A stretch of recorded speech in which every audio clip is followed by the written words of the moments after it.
morning student, it is video number 5 of chapter light reflection and refraction class 10th, and today we discuss second type of spherical mirror, that is convex mirror. So let's start.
तो चलिए हम start करते हैं। आज का topic जो है convex mirror.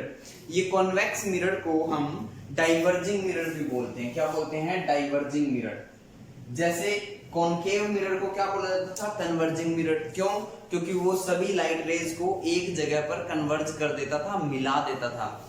लेकिन इसके केस में रिवर्स होता है। कॉन्वेक्स मिरर पर जब रेज पड़ती हैं तो उन रेज को ये एक जगह पर नहीं मिलाता, ये उनको फैला देता है, बिखेर देता है। समझ में आती है बात? बिखेर देना, डाइवर्ज कर देना, फैला देना, उनका एरिया ज्यादा कर देना उसको। इसलिए ये डाइवर्ज करता है, because it diverges the rays falling on it. इसलिए हम इसको क्या कहते हैं? Diverging mirror. बहुत इंपॉर्टेंट है 1 मार्क्स के लिए। कौन से मिरर को डाइवर्जिंग मिरर बोला जाता है? कॉन्वेक्स मिरर को। क्यों बोला जाता है? क्योंकि जब इस पर लाइट रेज फॉल करती है तो ये उनको डाइवर्ज कर देता है, बिखेर देता है, छितरा देता है, फैला देता है। इसलिए हम इसको क्या बोलते हैं? Diverging mirror. Next important point, इसका आउटर सरफेस रिफ्लेक्टिंग होता है, मतलब आउटर सरफेस की साइड से हमें इमेज नजर आती है, और जो इनर सरफेस होता है वो ओपेक होता है, मतलब उस पर पेंट होता है, उस पर सिल्वर की कोटिंग होती है। ठीक है, अब यही दोनों पॉइंट मैं आपको डायग्राम की हेल्प से भी समझाता हूं। तो देखो, मान लो मैंने ये बना दिया और ये, इसका मतलब क्या है? इसका मतलब है कि ये इस साइड से पेंट है। तो बताओ ये कौन सा मिरर है? ये कॉनकेव मिरर है, क्योंकि कॉनकेव मिरर का आउटर सरफेस क्या होता है? ओपेक, और इनर सरफेस क्या होता है? रिफ्लेक्टिंग। बट हमें क्या बनाना है? हमें बनाना है कॉन्वेक्स मिरर। तो हम क्या करेंगे? हम इसको ऐसे बनाएंगे। देखो, ये ऐसे बना दिया। ठीक है, समझ में आ रही बात आपको? ये और इसके अंदर के सरफेस पे हो गया पेंट। अब ये जो बन गया मेरे पास, ये क्या है? Convex mirror. क्यों? देख लो आप, इसका इनर सरफेस पे क्या है? पेंट हो रखा है, और आउटर सरफेस क्या है? रिफ्लेक्टिंग। तो ये कौन सा मिरर हुआ? Convex mirror.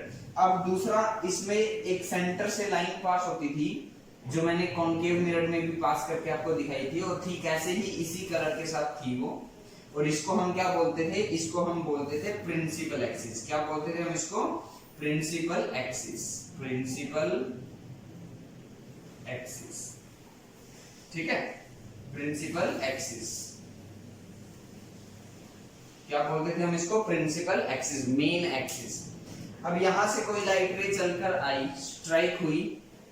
देखो, मैंने क्या बताया था? एरो लगाओगे तो रे है, एरो नहीं लगाए हुए तो वो सिर्फ एक लाइन है। तो मैंने एरो लगाया तो ये लाइट रे आई, स्ट्राइक हुई, और ये ऐसे चली गई इस साइड।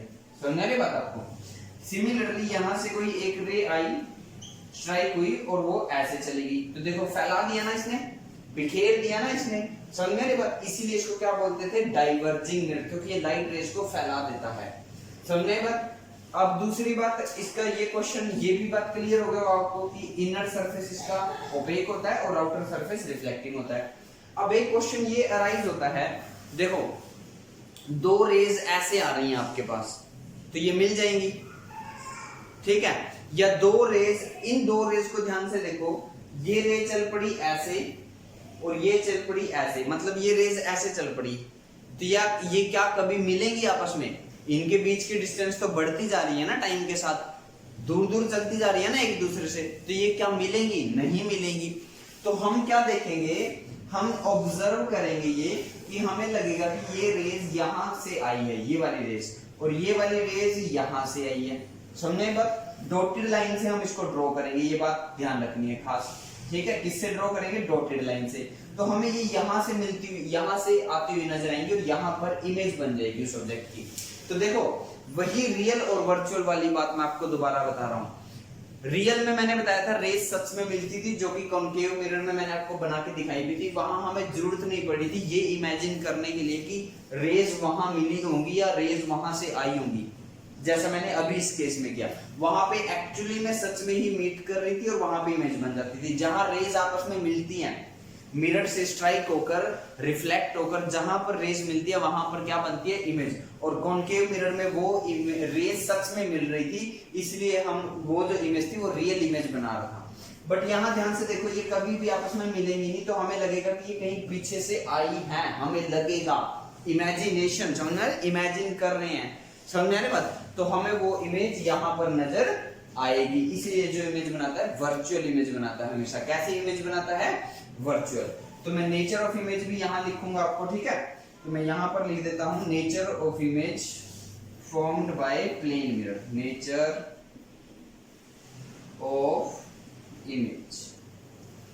तो इसकी भी नेचर हमेशा, जो इमेज ये बनाता है वो फिक्स होती है, वो क्या क्या होती है? हमेशा वर्चुअल होगी, ठीक है, हमेशा इरेक्ट होगी और हमेशा डिमिनिश्ड होगी। डिमिनिश्ड का मतलब छोटी इमेज होगी, ऑब्जेक्ट के साइज से छोटी इमेज बनेगी। बात समझ में? क्या बताया मैंने?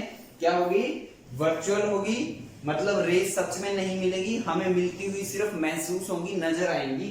इरेक्ट होगी और डिमिनिश्ड, डिमिनिश्ड मतलब साइज में छोटा होगा, इरेक्ट का मतलब सीधी इमेज बनेगी, समझ रहे बात। तो ये नेचर रहती है इमेज की किसके द्वारा? जो कन्वेक्स मिरर बनाता है। मैं दोबारा रिपीट कर रहा हूं, प्लेन मिरर जो इमेज बनाता था उसकी नेचर होती थी वर्चुअल, इरेक्ट, सेम साइज। और कॉन्केव मिरर कैसी मर्जी इमेज बना सकता था, इसलिए हमने वहां पे वर्ड यूज किया था ऑलराउंडर। बट ये जो कॉन्वेक्स मिरर है, ये हमेशा हर सिचुएशन में ऑब्जेक्ट को आप इससे कितनी मर्जी दूर रख लो, कितने मर्जी इसके पास रख लो, इसको हमेशा हमेशा हर कंडीशन में वर्चुअल, इरेक्ट और डिमिनिश्ड इमेज ही बनानी है। तो यानी कि प्लेन मिरर और कॉन्वेक्स मिरर का तो आपको लर्न रखना पड़ेगा, याद ही रखना पड़ेगा, फिक्स है। और कॉन्केव मिरर के केस में डिपेंड करेगा कि ऑब्जेक्ट कितनी दूर या कितनी पास रखा हुआ है। बात समझ आई? क्या बताया मैंने आपको?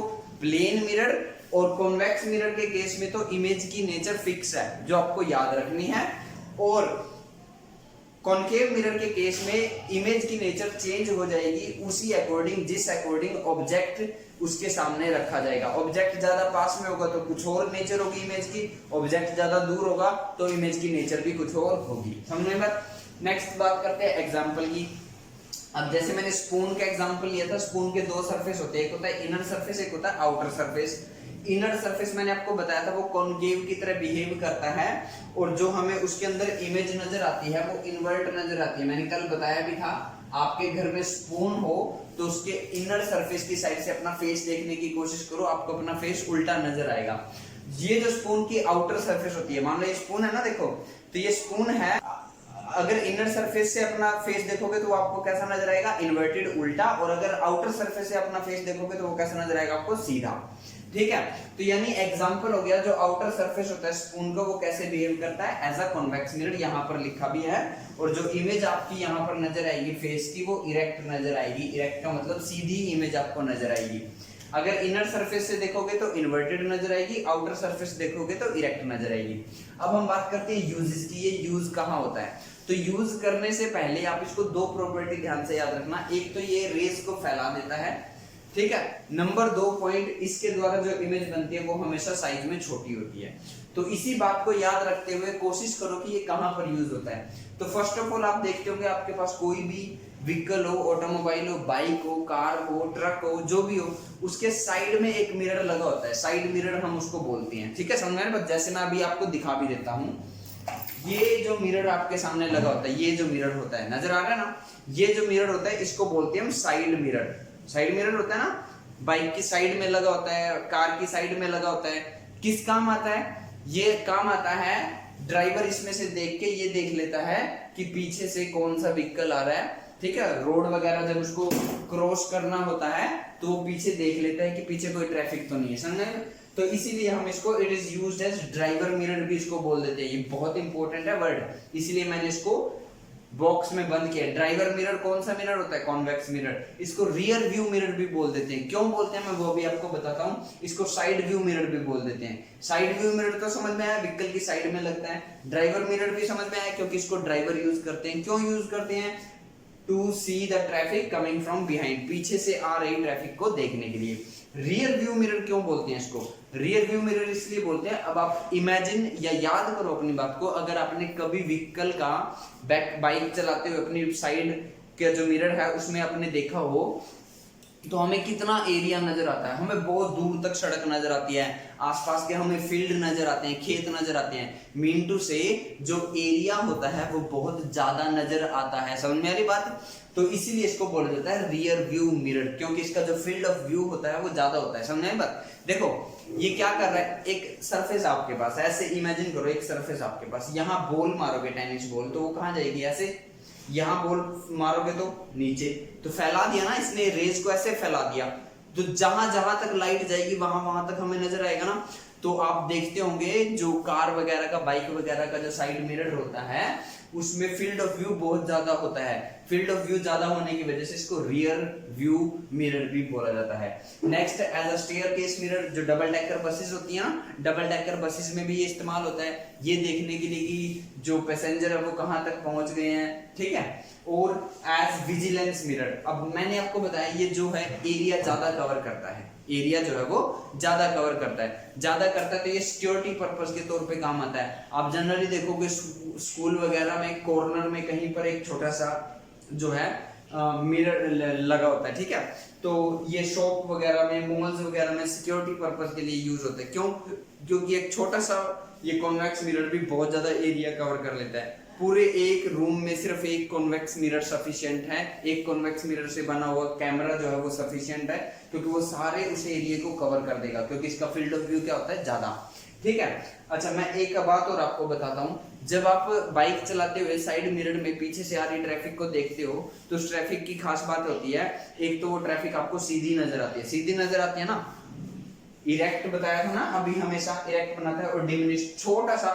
देखो ट्रक, मान लो पीछे से ट्रक आ रहा है, आप बाइक पे जा रहे हो, पीछे से ट्रक आ रहा है, आपने साइड मिरर में देखा तो आपको पीछे ट्रक ही नजर आएगा, साइज में छोटा नजर आएगा। एक्चुअली में ट्रक का साइज बहुत ज्यादा है और जो मिरर के अंदर नजर आता है वो बहुत छोटा नजर आता है। नेक्स्ट इंपॉर्टेंट पॉइंट, डिमिनिश समझ में आया? इरेक्ट होना बहुत जरूरी है।